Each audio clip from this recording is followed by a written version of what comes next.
नमस्कार दोस्तों, आपका स्वागत है आज स्टडी ऑफिशियल पर।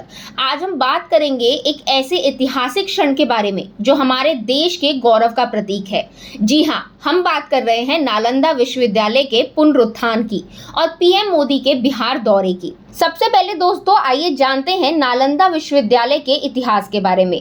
प्राचीन नालंदा विश्वविद्यालय की स्थापना गुप्त काल के दौरान 5वीं सदी में सम्राट कुमार गुप्त प्रथम ने की थी।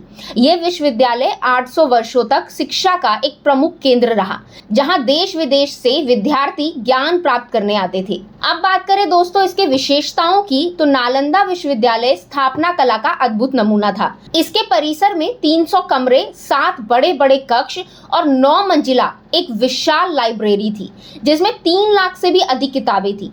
नालंदा को तक्षशिला के बाद दुनिया का दूसरा सबसे प्राचीन विश्वविद्यालय माना जाता है और आवासीय परिसर के तौर पर यह पहला विश्वविद्यालय था। अब बात करते हैं दोस्तों इस विश्वविद्यालय के पतन की। तो सन 1193 में दिल्ली सल्तनत के शासक कुतुबुद्दीन ऐबक के सेनापति मोहम्मद बिन बख्तियार खिलजी ने इस महान विश्वविद्यालय पर आक्रमण किया।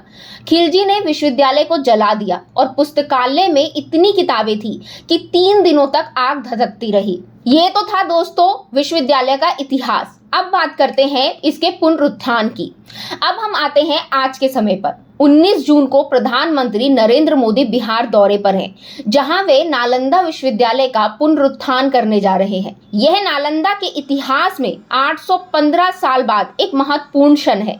नया नालंदा विश्वविद्यालय 455 एकड़ में फैला हुआ है और इसे 1749 करोड़ की लागत में बनाया गया है। अब बात करते हैं दोस्तों नए नालंदा विश्वविद्यालय की विशेषताओं के बारे में। नए नालंदा विश्वविद्यालय में 40 कक्षाओं वाले 2 शैक्षणिक ब्लॉक हैं, जिनकी कुल बैठने की क्षमता लगभग 1900 है। इसमें 300 सीटों की क्षमता वाले 2 ऑडिटोरियम, 550 स्टूडेंट्स की क्षमता वाला एक हॉस्टल, अंतरराष्ट्रीय केंद्र, 2000 व्यक्तियों तक की क्षमता वाला एक एम्पी थिएटर, फैकल्टी क्लब और खेल परिसर सहित कई अन्य सुविधाएं हैं। दोस्तों यह परिसर एक नेट जीरो ग्रीन कैंपस है। अब आते हैं दोस्तों प्रधानमंत्री के कार्यक्रम पर। प्रधानमंत्री मोदी जी ने दोस्तों सुबह 9:45 पर नालंदा का दौरा किया और इसके बाद सुबह 10:30 बजे नए नालंदा विश्वविद्यालय के परिसर का उद्घाटन किया। इस अवसर पर दोस्तों 17 देशों के राजदूत और भारत के विदेश मंत्री एस जयशंकर,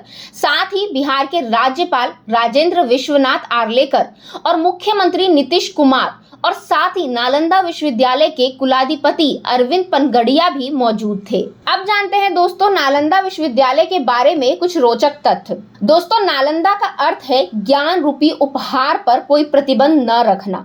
यहाँ पर शिक्षा ग्रहण करने के लिए मेरिट के आधार पर चयन होता है और शिक्षा, रहना और खाना सब कुछ फ्री होता था। यहाँ पर literature, astrology, psychology, law, astronomy, science, warfare, इतिहास, मैथ्स, आर्किटेक्चर, लैंग्वेज, इकोनॉमिक्स और मेडिसिन समेत कई विषयों पर पढ़ाया जाता था। यह विश्वविद्यालय लोकतांत्रिक प्रणाली से चलता था, जहां सभी की सहमति से फैसले लिए जाते थे।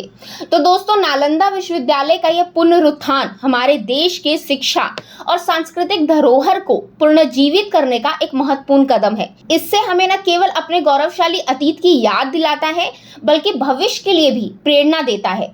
उम्मीद है ये जानकारी आपके लिए उपयोगी साबित हुई होगी। यदि आपको यह वीडियो पसंद आया हो तो इसे लाइक करें, शेयर करें और हमारे चैनल आज स्टडी ऑफिशियल को सब्सक्राइब करना ना भूलें। Thank you.